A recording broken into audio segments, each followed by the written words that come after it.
Now, back to Face dito sa TV5.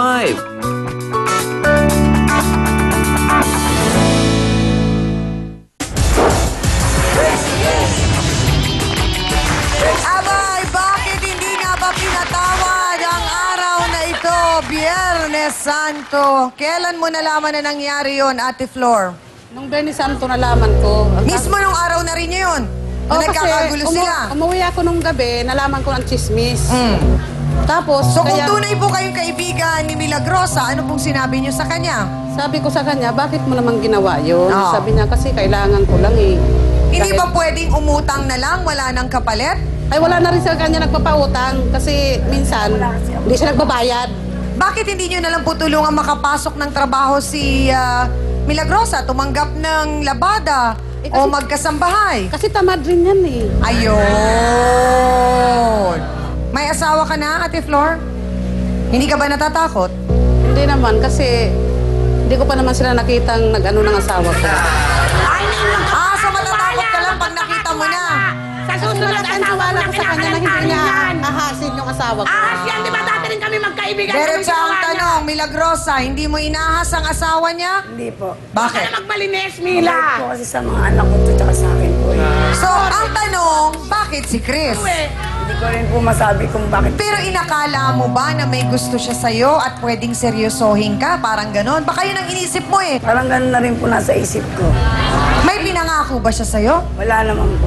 Hindi, tiyang ami, gusto lang talaga niya matikman kung gaano yun sa asawa ko. O, natikman ko na, di ba? Di ba, aminin mo kasi? Kaya nga, natikman ko na Asawa nga na eh. natutuluyan ka. Kaya nga, natikman. Eto na, mga kasawsawan. Alam kong abang na kayo kanina pa. Bakit nga ba siya biglang naglaho nung Biyernes Santo? At kasama na niyang nagmimilagro itong si Aling Milagrosa. Type ba niya? Kasi alam naman niya ang type siya ni Milagrosa. Kuya Christopher Crisanto Manalo, pasok!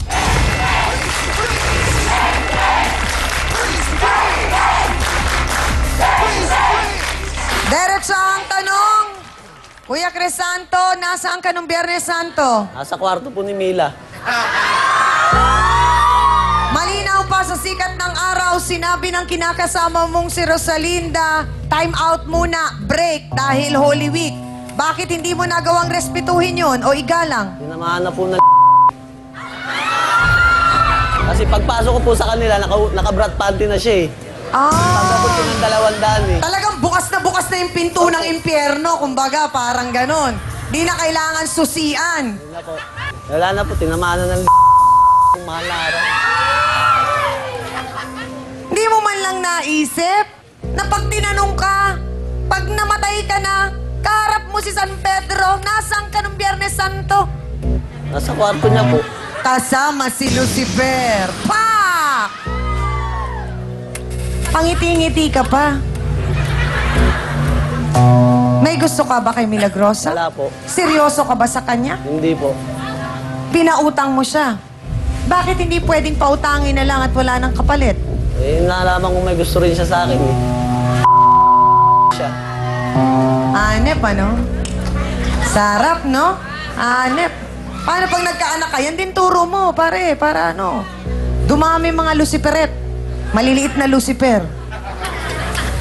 Nagsisisi naman ako eh. Oh, bilis mo naman magsisi. Grabe. Nauli po kasi. Nahuli. Kung di nahuli, mauulit pa? Hindi na po. O sos!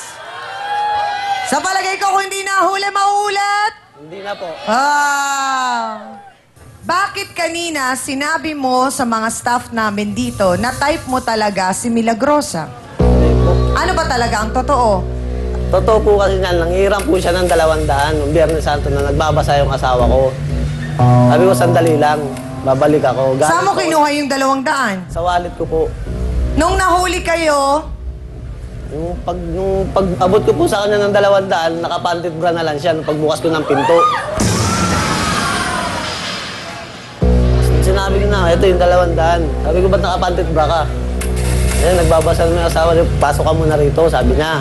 Hindi pumasok. niyaya ka niya. Niyaya niya po ako pumasok. Oh. Sabi ko, wag mo nang bayaran yung 200. So tinago mo kay Rosalinda ang 200. Bakit? Para may budget din po ako. Pambudget po talaga, So pangkain. plano mo talaga. Talagang hindi mo nirespeto yung pakiusap ng kinakasama mo na alam mo ng something-something. Hindi po. Ano po eh, Hindi ka nahiya? nahiya po. Eh, ang problema, nung nakita na kami ng asawa ko, nagbugbugan na sila. Hindi ako Oo. nakapagpahinga. Eh di lalong nakakahiya. Ang gulo. Magulo po talaga. Biyernes Santo pa nangyari. Opo. Nalaman ng lahat ng kapitbahay nyo. Opo. Sabi sa akin, wala kang patawad. Nakakatuwa. Sabi ko naman po, ano na po tayo ngayon, computerized na. Hindi na uso yan.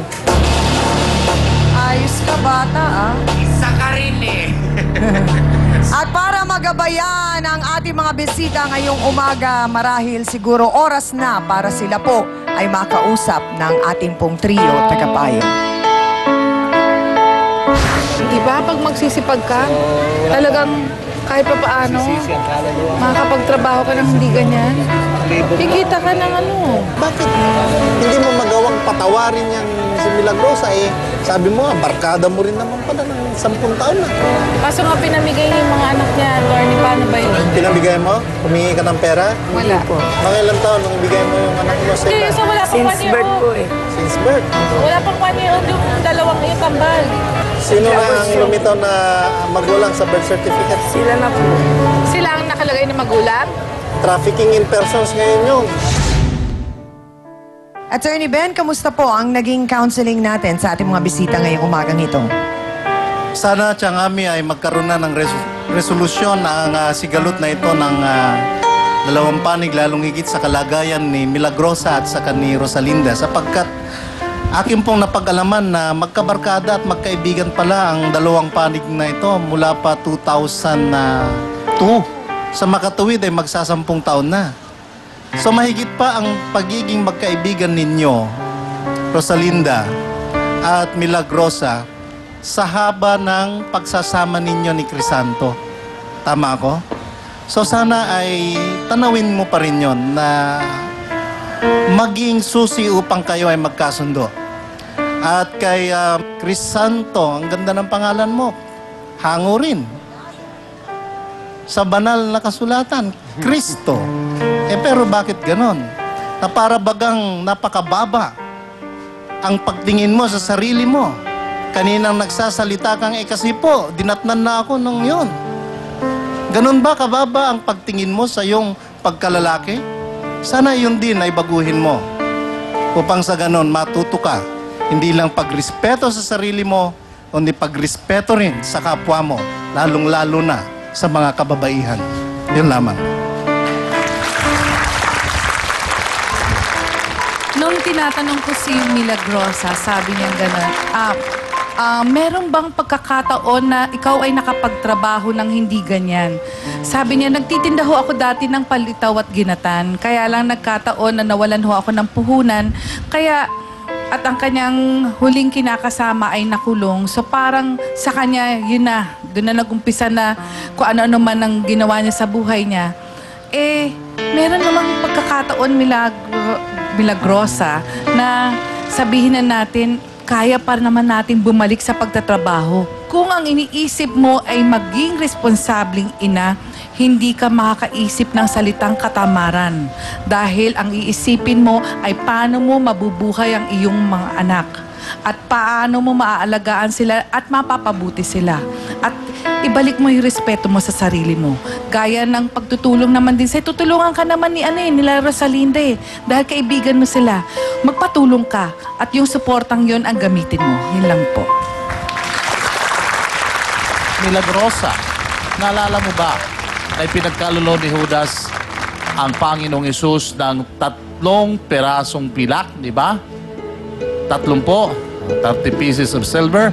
Ang ganon din, 200 pesos lamang ay ipinagkalulo mo ang ating Panginoon.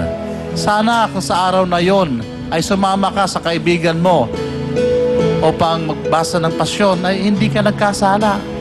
Ganon din, di ba? Kung kayo'y nasa simbahan o paggunitain ang pagkamatay ng Diyos, ay hindi po magiging malakas ang puwersa ng tukso at demonyo sa buhay nyo. Ngunit hindi pa tapos ang lahat. Binibigyan kayo ng pagkakataon upang mabuhay. Ikaw, meron po tayong isang santa, si Santa Magdalena, Maria Magdalena, na dati ganun ang trabaho niya. Pero siya ay nagbago.